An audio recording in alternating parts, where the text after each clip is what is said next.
What is a pastor? That's a really big question.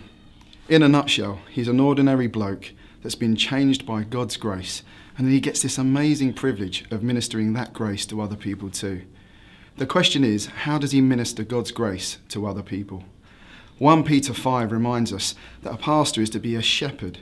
He's to be a servant-hearted leader, a shepherd of the flock under his care. He's to be a man who is an example to those that he serves. And so we see two key things there, the man that he is and the ministry in which he serves. So what type of man is he? Well, we've said that he's an ordinary bloke, but he needs to be a man who walks with the Lord.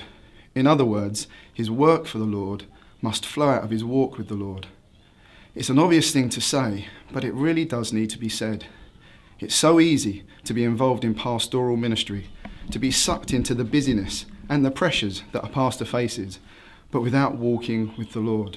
Sometimes our walk with the Lord is just like a flickering flame, and it's really hard to serve in that way.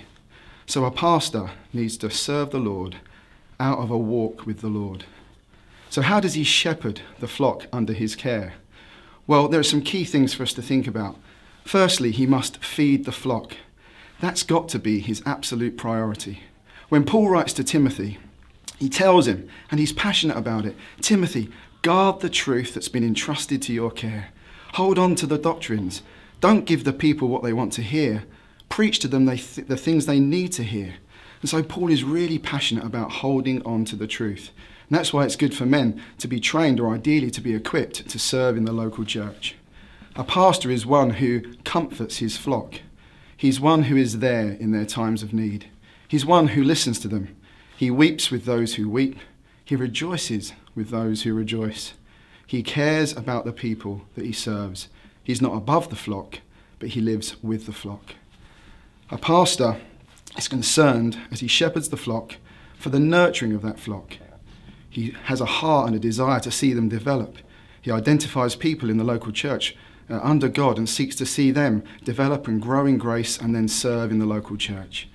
He wants to inspire and lead and give vision to those that are serving already in the local church, to shape them and give them a desire to want to see great things done for Christ. He also acknowledges those who are volunteering and serving in the local church. He makes no shame of publicly giving thanks to God and sharing and celebrating what God is doing in and through them. And finally, a pastor is a shepherd who has a concern for lost sheep. In a way, all pastors should be evangelists, a desire to see those who are not yet right with Christ coming to faith in Christ, coming to know the grace that he himself has experienced. Finally, a pastor is a shepherd to his own family. What a privilege, but what a responsibility. If you're watching this and you're thinking about pastoral ministry, then look at some of the other videos that are available that will give you some really good ideas about a road into free church ministry. Perhaps you're watching this video because you're a church member and you're wondering what your pastor should be. I can answer that question for you.